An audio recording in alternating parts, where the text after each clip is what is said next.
Ankara Göktaş'ın girişi var.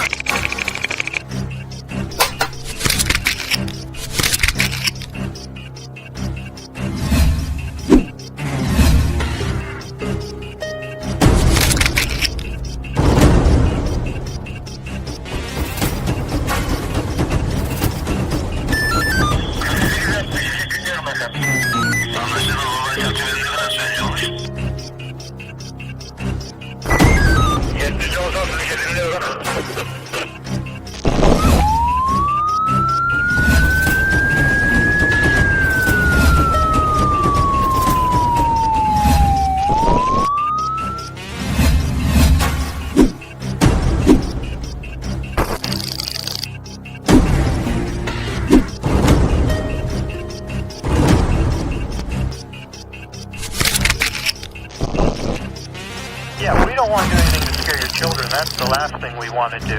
We don't want to scare anybody.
If you enjoyed this video, kindly like, share, comment, and for further our interesting videos, subscribe our channel below. இப்பவாவது நம்புறீங்களா எனக்கு எல்லா உண்மையும் தெரிஞ்சிடுச்சுன்னு? உண்மைன்னு சொல்றீங்களே, அப்படி என்னதான் உண்மை? இவரோட வைஃப, அதாவது மகேஷோட அம்மா காயத்ரிய கல்கத்தாவுல கீர்த்தி வேலை செய்யற அனாதை ஆசிரமத்துல சேர்த்துட்டு இங்க அவ செத்துட்டதா மகன் உள்பட எல்லாரையும் நம்ப வச்சிருக்காரு.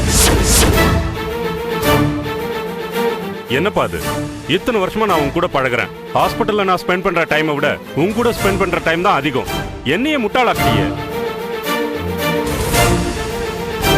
இப்படிதான் இந்த விஷயத்தை கேட்டு நானும் கன்ஃபியூஸ் ஆனேன். இந்த விஷயம் நமக்கு மட்டும் இல்ல, இவர் மகன் மகேஷ் கூட இந்த விஷயம் தெரிஞ்சிடுச்சு. மகேஷ்,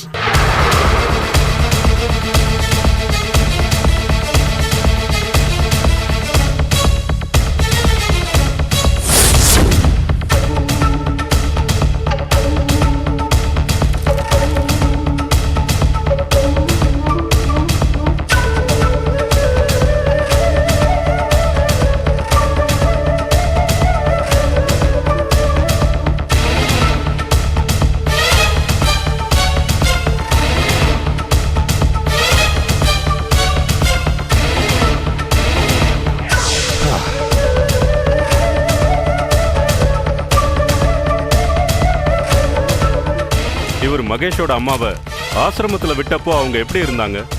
நல்லாதான் இருந்தாங்க. அவங்களுக்கு உடம்புல என்ன பிரச்சனை? அவங்களுக்கு உடம்புல பிரச்சனை இல்ல, மூளையில தான். அப்படி என்ன பிரச்சனை பண்ணுவாங்க? அத நான் சொல்றேன்.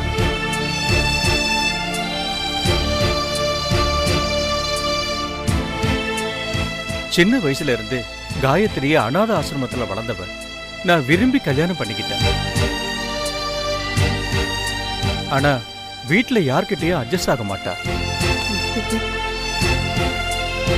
தனி குடுத்தனம் போன இடத்துல என்னையே டார்ச்சர் பண்ணா.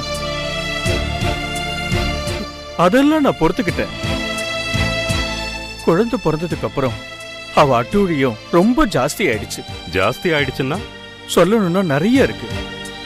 மகேஷ் குழந்தையா இருந்தப்போ நான் தான் பால் கொடுப்பேன்னு அடம் பிடிப்பா. குழந்தைய பக்கத்துல படுக்க வச்சா தூக்கி எரிஞ்சிருவா.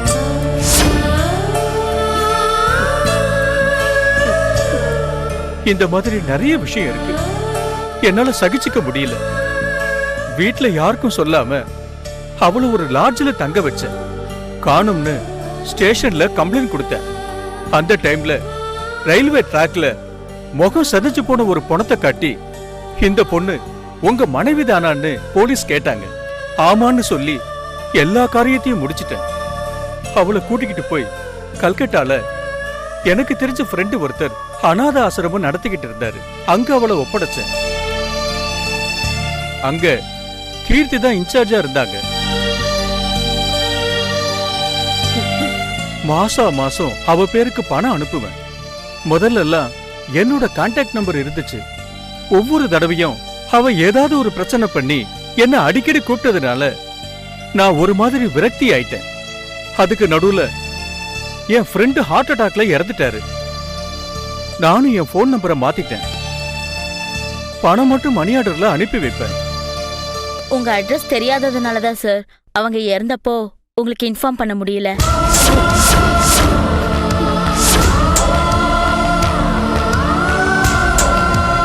சென்னைக்கு நான் வேற வேலையா தான் வந்தேன். இப்ப கூட என் ஃப்ரெண்டு ஹேமாவதி கிட்ட உங்களை பத்தி நான் எதேச்சா பேசும்போது அவங்க உடனே உங்க நேமை கேட்ச் பண்ணிட்டாங்க. கேட்க மறந்துட்டேன். அவங்க போட்டோ ஏதாவது இருக்கா? இல்ல, போட்டோ எடுக்கும் போதெல்லாம் அவங்க வரவே மாட்டாங்க. அழாத மகேஷ். அம்மா பத்தி எல்லா விஷயத்தையும் தெரிஞ்சுக்கிட்டல்ல. அப்பா மேல எந்த கோபமும் வச்சுக்காத. எப்படி அங்கிள், எப்படி என்னால கோவப்படாம இருக்க முடியும்? இதே இவரோட அம்மாவுக்கு இதே மாதிரி பிரச்சனை வந்திருந்தா அவங்கள அனாத ஆசிரமத்துல சேர்த்து சாவடிச்சிருப்பாரா? மகேஷ், அப்பா பண்ணது தப்புதான். ஆனா அவர் நிலைமையையும் கொஞ்சம் யோசிக்கணும். ப்ளீஸ் ஆண்டி, என்னை யாரும் கன்வின்ஸ் பண்ண வேண்டாம்.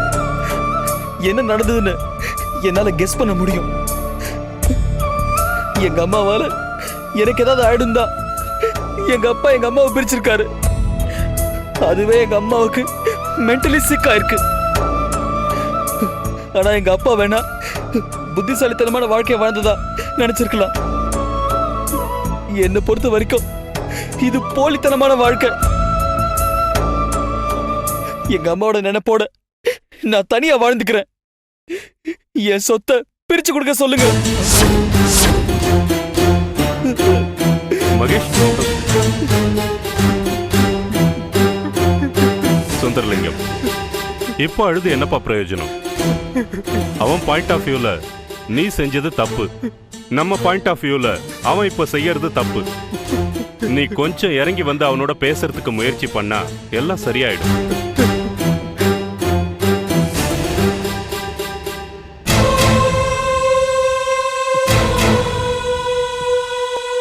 லாயர் சார், சொத்தை பிரிக்கணும். என்ன சார் சொல்றீங்க? எல்லாத்தையும் நேர்ல சொல்றேன். நீங்க சீக்கிரம் கிளம்பி வாங்க.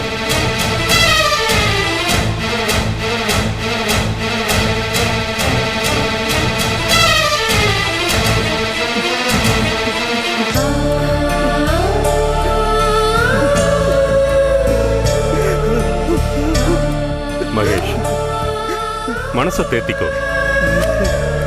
எதுவுமே ஒன்ஸ் போனா திரும்பி வராது. அழறது பக்கா வேஸ்ட். வாட் நெக்ஸ்ட்னு யோசிக்கணும். முடியல அங்கிள். எங்க அம்மா செத்து போனது கூட பரவாயில்ல.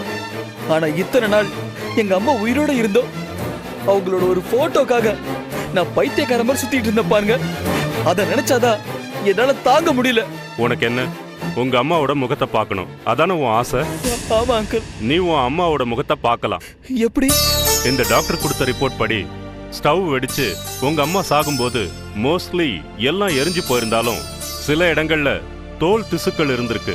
அதை எடுத்து ப்ரிசர்வ் பண்ணி வச்சிருக்காங்க. அதனால எங்க அம்மாவோட முகத்தை நான் எப்படி பார்க்க முடியும்? தோல் திசுக்களை வச்சு நிறைய பண்ண முடியும். எந்த அளவுக்கு முடியும்னா உங்க அம்மாவை இதுல இருந்து மறுபடியும் வரவழைக்க முடியும். என்ன சொல்றீங்க? அம்மாவை வர வைப்பீங்களா? எப்படி? குளோனிங்.